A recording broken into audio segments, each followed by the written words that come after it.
Hello दोस्तों, नमस्कार। स्वागत है आपका हमारे इस चैनल पर। भारत को कैसे मिली आज़ादी और क्यों भागे अंग्रेज, चलिए जानते हैं दोस्तों 10 रोचक बातें। साल 1947 में ब्रिटिश हुकूमत से आज़ादी मिलने के बाद हर साल 15 अगस्त को देश भर में स्वतंत्रता दिवस मनाया जाता है। स्वतंत्रता दिवस पर उन जाबाज शहीद जवानों और हस्तियों को याद किया जाता है कि जिन्होंने देश की आज़ादी के लिए अपनी जान तक कुर्बान कर दी थी। लेकिन हर 15 अगस्त को स्वतंत्रता दिवस मानना ही काफ़ी नहीं है, बल्कि यह जानना भी बहुत ज़रूरी है कि इतने बड़े देश को कैसे ब्रिटिश हुकूमत से आज़ादी मिली और क्यों अंग्रेज़ों को भारत छोड़कर भागना पड़ा था। नंबर 1, भारत को आज़ादी कैसे मिली थी। भारत को ब्रिटिश हुकूमत से आज़ादी मिलना कोई संयोग नहीं है, बल्कि इसके पीछे कई वर्षों का संघर्ष, करोड़ों लोगों का बलिदान और निरंतर ब्रिटिश हुकूमत से लोहा लेने के बाद ही भारत को आज़ादी मिली थी। महात्मा गांधी, सुभाष चंद्र बोस, सरदार वल्लभ भाई पटेल, जवाहरलाल नेहरू, लाल बहादुर शास्त्री, भगत सिंह और दादा भाई नौरोजी जैसे लाखों स्वतंत्रता सेनानियों ने आज़ादी के लिए जान तक कुर्बान कर दी थी। नंबर 2, 1757 से लेकर 1947 तक अंग्रेज़ों का गुलाम रहा था भारत।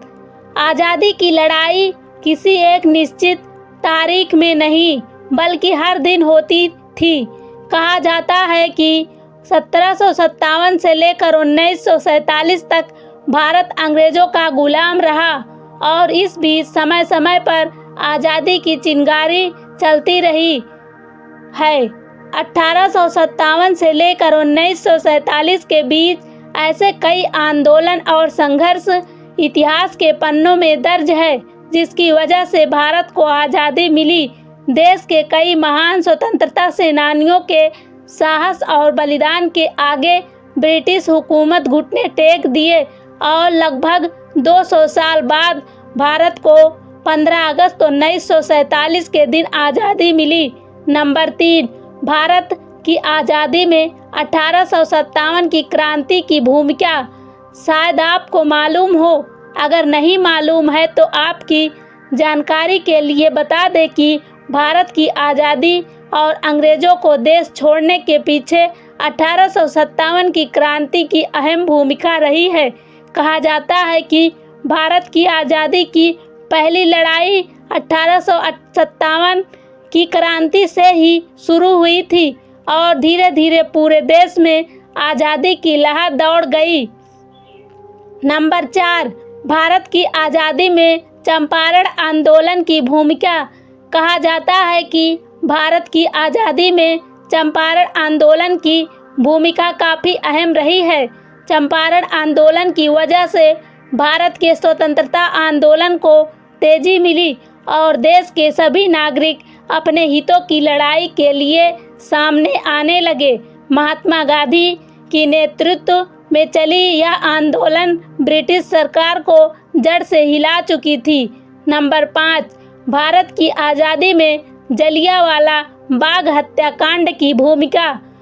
13 अप्रैल 1919 में अमृतसर में हुई जलियांवाला बाग हत्याकांड ने पूरे देश को हिला कर रख दिया था। इस घटना के बाद पूरे हिंदुस्तान में गुस्से का माहौल था और हर तरफ आज़ादी आज़ादी के नारे लग रहे थे।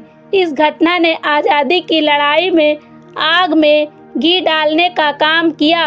नंबर 6, भारत की आज़ादी में असहयोग आंदोलन की भूमिका। भारत की आज़ादी में और अंग्रेज़ों को देश को छोड़कर जाने में असहयोग आंदोलन की भूमिका भी बेहद खास रही है। 1920 में शुरू इस आंदोलन में बच्चों ने स्कूल जाना छोड़ दिया, वकीलों ने अदालत जाना छोड़ दिया। कई शहरों में आम लोगों ने काम करना बंद कर दिया या हड़ताल पर चले गए। इससे आज़ादी को बहुत बड़ी ताकत मिली। नंबर 7, पूर्ण स्वतंत्रता की मांग।